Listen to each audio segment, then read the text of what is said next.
गढ़वा विधायक सत्येंद्रनाथ तिवारी खुद भस्मासुर हैं, धीरज दुबे। गढ़वा से विकास कुमार की रिपोर्ट। झारखंड मुक्ति मोर्चा के केंद्रीय सदस्य धीरज दुबे ने प्रेस कॉन्फ्रेंस कर कहा कि गढ़वा विधायक सत्येंद्रनाथ तिवारी खुद भस्मासुर है। 2009 के चुनाव में झारखंड विकास मोर्चा पार्टी के सिंबल पर चुनाव जीता, परंतु 2014 के चुनाव में भाजपा में शामिल हो गए और पहली बार विधानसभा भेजने वाली पार्टी को जिले में भस्म कर दिया। भाजपा से चुनाव जीतने के बाद असली बीजेपी नेताओं को गाली गलौज कर उन्हें पार्टी से दरकिनार कर अपना कंघी छाप गुट को हावी कर दिया। पूरे 10 साल के अपने कार्यकाल में विधायक कोटा और अलकतरा घोटाला को अंजाम देकर जनता की अपेक्षा और विकास योजनाओं को भस्म करने का काम किया। प्रेस वार्ता में अशरफी रामसागर यादव, शरीफ अंसारी, तनवीर आलम मौजूद थे। कुछ दिन पहले गढ़वा के लापता विधायक को जब खोजा गया तो बड़ी खुशी हुई थी कि उसके 1-2 दिन तक वो मेराल प्रखंड में मिले थे और गढ़वा बाजार में भी घूमते हुए मिले थे। संतुष्टि हुआ था कि लापता विधायक को खोजे तो वो सामने नजर आने लगे, लेकिन फिर गायब हो गए। ये गढ़वा के विधायक कम हैं और भस्मासुर ज़्यादा हैं। भस्मासुर कैसे हैं कि जब जेबीएम पार्टी इनको कंघी छाप का टिकट दिया, विधायक बनाया, तो उसको दगा दे दिए, धोखाबाजी कर दी उसके साथ। जैसे ही भाजपा उनको कमल का फूल दिया 2014 में, जेबीएम छोड़ के भाजपा में कूद गए और अपना पार्टी जेबीएम को भस्म कर दिए। जब भाजपा इनको टिकट दिया 14 में, भाजपा से विधायक बने, तो अपने ही पार्टी के नेता को दरकिनार करना शुरू कर दिए, उनका मजाक उड़ा, उनको गाली गलौज कराना, उनको परेशान करना और उनको हतोत्साहित करना, यही इनका काम और इनके लोगों का काम होता था। आज जो असली भाजपा थी गढ़वा में, उसको ये भस्म कर चुके हैं। अब सिर्फ कंघी छाप भाजपा बची हुई है। जनता इनको 2 बार विधायक बनाया। 10 साल में जनता की अपेक्षाओं को, विकास कार्यों को इन्होंने भस्म करने का काम किया।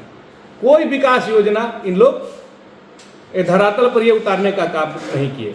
और अभी 7 महीना के नाकामी को छुपाने के लिए, 7 महीना अपना जो काम नहीं कर पाए हैं, जो लापता रहे हैं, गायब रहे हैं, भागे चल रहे हैं जन समस्याओं से, लोगों के बीच से, इसको छुपाने के लिए फिर से ये धार्मिक मुद्दा को उठा रहे हैं ताकि इसके मुद्दे के नीचे इनका नाकामी छुप जाए और ये दूसरे को अनर्गल बयानबाजी दूसरे पर करते आ रहे हैं, लेकिन खुद नहीं बता रहे हैं कि हम कितना बड़का भस्मासुर हैं कि अभी विधानसभा चुनाव में जो हमारे साथ कार्यकर्ता चलता था, जो इनको पूंजी पैसा लगा के मदद किया, जो इनके लिए खड़ा हुआ, इनके लिए लड़ाई किया, आज उसको दरकिनार करके फेंक दिए बाहर। आज कई ऐसे नौजवान थे, कई ऐसे लोग थे जिन्होंने अपना पूरा ताकत लगाया, लेकिन अपना ये कोई ऐसा सगा नहीं जिसे इन्होंने ठगा नहीं। स्थिति ये हो गई कि मात्र एक आदमी को रखे हैं पैसा के वसूली के लिए। और जब वो अभी ये मामला दुलदुलवा का उठा रहे हैं, असल में ये मामला है कि निर्माण कंपनी से इन्होंने 5% कमीशन मांगा था। 5% कमीशन नहीं मिलने पर इन्होंने विकास निर्माण कार्यों को रोकने का एक झुंझुना उठाया है। यहाँ ऐसी सामाजिक समरसता है कि जरूरत पड़ने पर लोग अपना जमीन देके और मंदिर बनवा देंगे। और यही का उदाहरण है कि खुनहरनाथ का जब रोड बन रहा था, खुनहरनाथ मंदिर जाने का, वहां खोनहर गांव के मुसलमानों का जमीन था, उन्होंने उसको दान दिया है और खुनहरनाथ जाने का जो है सड़क बनी है। ये उसी पंचायत के रहने वाले हैं, लेकिन इनको राजनीति करने से मतलब है। चुनाव के समय भी ये अपने कुछ लोगों को, कुछ ऐसे लोगों को रखे हैं मुस्लिम समाज का भी, जो इनके इशारे पर काम करते हैं। वैसे लोगों से इन्होंने प्रतिमा रुकवाने का, दुर्गा माता का प्रतिमा रुकवाने का काम किया, क्योंकि इनको पता था कि प्रतिमा रुकवाएंगे, हिंदू मुस्लिम करेंगे, तभी जो है हम चुनाव में सक पाएंगे, नहीं तो इतना विकास काम में हम सक ही नहीं पाएंगे। हुआ भी, भावना में आकर लोगों ने ऐसे ठग व्यक्ति को चुनाव जिताया और आज खोजने पर भी वो गूगल पर भी नहीं मिलते हैं। तो हम पूछना चाहते हैं कि 10 साल पूर्व के विधायकी में और 7 महीने वर्तमान की विधायकी में सबसे बड़े सनातनी यहाँ के माननीय विधायक सत्येंद्रनाथ तिवारी जी 7 ऐसा कम से कम मंदिर गिनाए जिसमें इन्होंने मदद किया, या सिर्फ मंदिर के नाम पर ये राजनीति कर रहे हैं। कोई छठ घाट बता दे, कोई देवी मंडप बता दे जो इन्होंने बनाया, निर्माण कराया, या सिर्फ राजनीति करने के लिए कभी अचला कब्रिस्तान जाके कहेंगे कि हमारे वहाँ पूर्वज आराम फरमा रहे हैं, क्योंकि इनको तो बाईपास बनने नहीं देना था।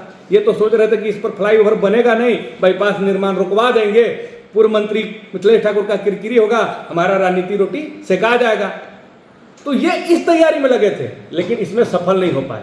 अभी मंदिर पर लगे हुए हैं, लेकिन एक भी मंदिर और देवी मंडप और शिव मंदिर नहीं बता पाएंगे, छठ घाट नहीं बता पाएंगे जो इन्होंने विधायक कोटा से बनवाया होगा, चाहे अपने निजी कोष से बनवाया होगा।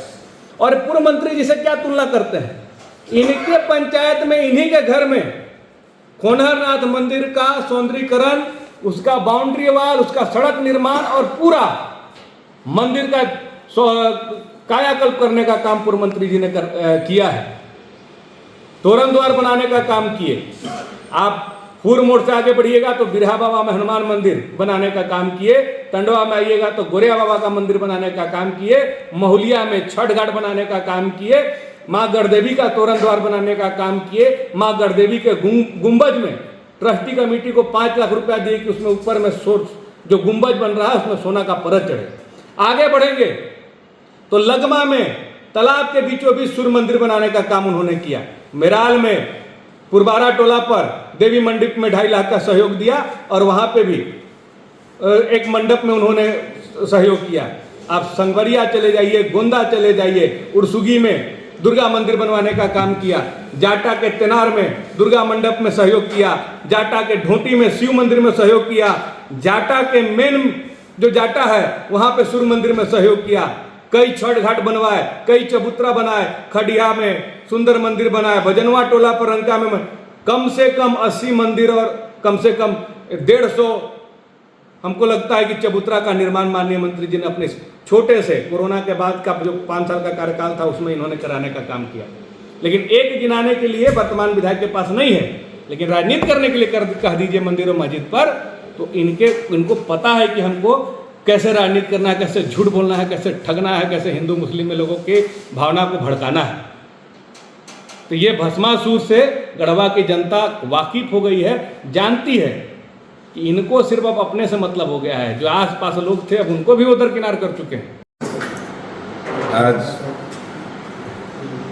वर्तमान विधायक सत्येंद्र नाथ तिवारी हिंदू मुस्लिम का खेल अभी तक भी करना छोड़े नहीं।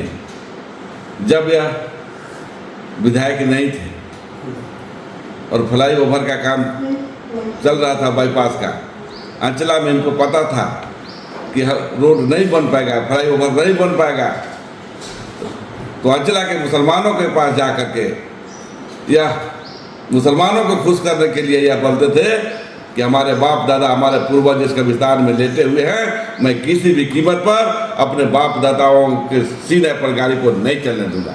उन्हें नहीं पता था कि माननीय पूर्व मंत्री मिथिलेश ठाकुर जी का इतना सोर्स है, इतना पावरफुल है, वह ओवरफ्लाई बना करके दिखा दिए उनको।